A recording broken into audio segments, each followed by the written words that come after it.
तो नमस्कार दर्शकों, आप सभी का स्वागत है हमारे YouTube चैनल पे।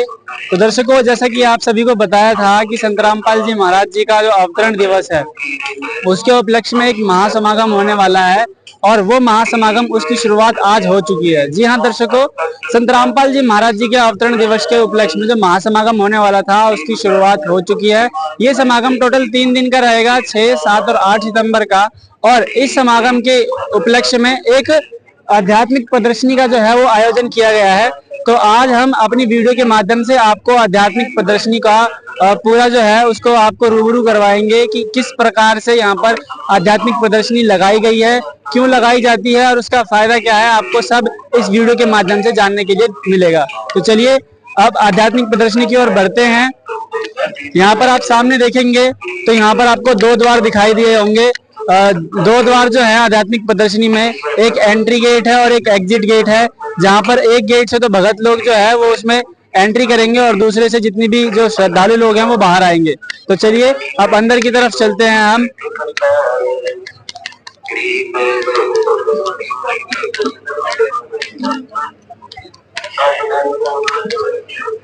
यहाँ पर आप देखेंगे कि दोनों तरफ जो है कुछ सेवादार खड़े हैं। आप इधर देखेंगे साथ में तो लिखा है कि प्रदर्शनी गाइड सेवादार। तो ये जितने भी सेवादार यहाँ पर खड़े हैं, जितनी भी बहनें खड़ी हैं और जितने भी भाई खड़े हैं, ये सभी प्रदर्शनी के गाइड सेवादार हैं। ये जितने भी आने वाले श्रद्धालु हैं उनको दिखाते हैं कि किस प्रकार से यहाँ पर प्रदर्शनी है और जितने भी यहाँ पर चित्र लगा रखे हैं, फिर जितने भी वस्तु यहाँ पर रखी हैं, उन सबका ये लोग मतलब समझाते हैं कि क्या किस लिए रखा गया है। आइए किसी सेवादार से बात करते हैं और जानते हैं कि उनकी यहाँ पर क्या सेवाएं हैं। नमस्कार जी। तो साहब, क्या नाम है आपका? नागेंद्र दास। तो नागेंद्र जी, आपकी यहाँ पर मैं देख रहा हूँ कि गाइड सेवा है जी। तो आप गाइड सेवा में क्या करते हैं, जरा आप एक बार बताएंगे? गाइड सेवा में जी हम जो है, जो हमारे परमेश्वर संत रामपाल जी महाराज हैं, उन्होंने जो परमात्मा का वास्तविक परिचय दिया है उसको हम पूरा प्रदर्शनी के माध्यम से समझाते हैं। तो इस आध्यात्मिक प्रदर्शनी में क्या क्या अभी फिलहाल अरेंजमेंट किया गया है, एक बार आप उसके बारे में कुछ बताना चाहेंगे? जी, यहाँ पे जो है कबीर साहब के जो है जीवन का वर्णन किया गया है और उन्होंने जो हिंदू और मुसलमान दोनों पंथ को एक सही दिशा देने का काम किया था। वो परमात्मा के अवतार ही थे, चारों युग में आते हैं, लेकिन इसका ज्ञान समाज में बहुत कम आ पाया था। तो हमारे संत रामपाल जी ने उसको जो है पूरा समाज में एक जागृति के आधार पे कि परमात्मा कौन है, उसका वास्तविक परिचय, मनुष्य जीवन का लक्ष्य क्या है, हम इस संसार में आए क्यों है, कहाँ जाना है, संपूर्ण सृष्टि रचना, उसकी प्रदर्शनी पूरा दिखाया है यहाँ पे। तो यहाँ पर जो आपकी सेवा है, आने वाले श्रद्धालुओं को प्रदर्शनी दिखाने की सेवा है। ठीक है जी। तो दर्शकों, आगे की तरफ बढ़ते हैं और देखते हैं कि इस आध्यात्मिक प्रदर्शनी में और क्या क्या अरेंजमेंट कर रखी है।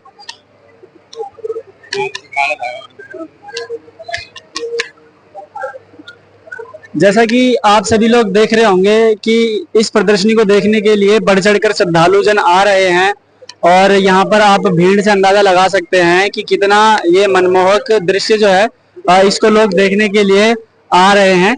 प्रदर्शनी की बात अगर मैं बता दूं तो यहाँ पर देखने के लिए आपको मिल रहा होगा कबीर परमेश्वर जी जो थे, यानी कि कबीर साहिब जी, इनकी एक यहाँ पर एक लीला की प्रदर्शनी करी गई है।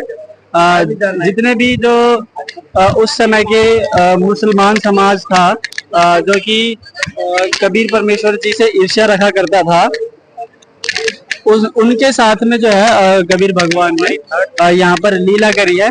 मैं आपको जरा बताना चाहूंगा कि जनता और नकली, यहाँ पर लिखा हुआ है जो पहला सीन है, ये जनता और नकली धर्म गुरुओं के बहकावे में आकर दिल्ली के बादशाह सिकंदर लोधी गंगा दरिया में डुबोकर मारने के लिए परमेश्वर कबीर साहिब जी को हथकड़ियां और तोंक लगा रहे हैं।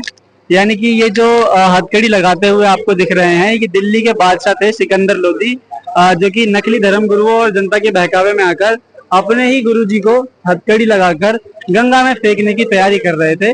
जैसा कि आपको अगले सीन में देखने के लिए मिलेगा, यहाँ पर कबीर परमेश्वर जी को एक नाव में बिठा करके कुछ सैनिक और नाविक जो है इनको गंगा दरिया में लेकर के आए हैं कि उनको गंगा दरिया में डुबोकर मार दिया जाए, मारने के लिए लेकर आए थे। जहाँ पर आप देखेंगे कि नीचे लिखा भी हुआ है, परमेश्वर कबीर साहिब जी को नदी में डुबोकर मारने के लिए तोप और जंजीरों से बांधकर गंगा नदी के बीच नौका से लेकर जाते हुए सैनिक और नाविक। जी हाँ दर्शकों, अब हम आगे की तरफ बढ़ते हैं तो यहाँ पर आपको देखने के लिए भी मिलेगा कि कुछ नाविक कबीर परमेश्वर जी को हथकड़ी और तोंक से बांध करके कैसे गंगा नदी में जो है वो फेंक रहे हैं। जी हाँ दर्शकों, ये वास्तविक घटना पर आधारित एक आध्यात्मिक प्रदर्शनी है जिसमें आपको पता लगेगा कि कबीर परमेश्वर जी ने क्या क्या लीलाएं करी थी अपने समय में। तो दर्शकों, ये घटना जो है ये एक वास्तविक घटना है जिसमें कबीर परमेश्वर जी को जनता के दबाव में और नकली धर्म गुरुओं के दबाव में आकर के दिल्ली के बादशाह सिकंदर लोदी ने गंगा दरिया में फेंक दिया था, वो भी हथकड़ियों के साथ और तोंक के साथ। लेकिन अब जो समर्थ है वो तो समर्थ ही रहेगा। गंगा दरिया में डालने के बाद में कबीर परमेश्वर जी की बेड़ियां और हथकड़ियां खुल गई थी और उसके बाद वो गंगा दरिया पर ऐसे बैठ गए थे जैसे धरती पर कोई बैठ जाता है। जी हाँ दर्शकों, जब आप अगले ही सीन में देखेंगे तो उन्होंने क्या करा है इसमें कि इस बार दोबारा से उनके हाथ पैर बांधे हैं और साथ में बिल्कुल भारी भारी पत्थर उनके शरीर से बांध दिए गए हैं, जिनसे उनको लगता है कि इस बार जो कबीर भगवान है वो डूबकर मर जाएंगे। पर वास्तव में ऐसा होता नहीं है। अगले सीन में आप देखेंगे कि वो सारे हथकड़ियां खुल जाती हैं, वो सारे पत्थर जो हैं वो डूब जाते हैं और कबीर भगवान फिर से उस गंगा नदी पर ऐसे बैठ जाते हैं जैसे कि उनको कुछ हुआ ही नहीं है। जी हाँ दर्शकों, इनकी सारी कोशिश नाकाम हो रही थी, फिर इनके बस की कुछ भी नहीं थी, तो उन्होंने क्या करा, इन्होंने पत्थर मारने शुरू कर दिए, तीर चलाने शुरू कर दिए। लेकिन परमात्मा कबीर जी की ऐसी दया रही कि वो सारे पत्थर और जो जितने भी तीर चलाए इन्होंने वो उन तक पहुंच ही नहीं रहे थे, वो उससे पहले ही गिर जा रहे थे। उन्होंने तोप के गोले भी मारने की कोशिश करी थी। जी हाँ दर्शकों, सिर्फ भाले से और तीर से और पत्थरों से काम नहीं चला था। अगले सीन में आप देखेंगे कि उन्होंने तोप के गोले भी मारने की कोशिश करी थी, पर तोप के गोले तो आधे या तो बंद हो जा रहे थे, या फिर जा रहे थे तो आधे रास्ते में ही फट जा रहे थे, या फिर पास में ही गिर जा रहे थे।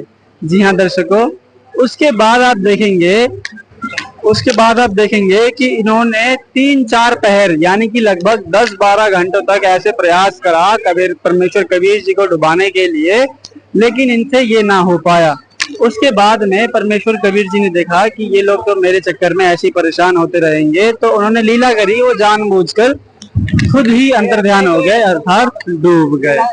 उसके बाद यहाँ पर आप देखेंगे कि अगले ही सीन में शेख तकी जो कि भक्त रविदास जी को परमेश्वर कबीर जी के मरने की खबर देने के लिए जब आता है, तो रविदास जी की कुटिया में पहुंचता है तो वो देखकर हैरान हो जाता है कि अभी अभी तो परमेश्वर कबीर जी को हम डुबा कर आए थे, लेकिन वहां पर परमेश्वर कबीर जी पहले से ही ज्ञान चर्चा कर रहे होते हैं। जी हाँ दर्शकों, ये थी परमेश्वर कबीर जी की लीला कलयुग में आने की। कलयुग में आकर के कुछ ऐसी लीलाएं पूर्ण परमात्मा अपने भक्तों के लिए करते हैं ताकि उनको ये मालूम हो सके कि वो जो है वो पूर्ण परमात्मा है। पूर्ण परमात्मा को कोई भी नहीं मार सकता। जी हाँ दर्शकों, इसका प्रत्यक्ष प्रमाण आपको कबीर साहिब जी की जीवनी में भी देखने के लिए मिल जाएगा।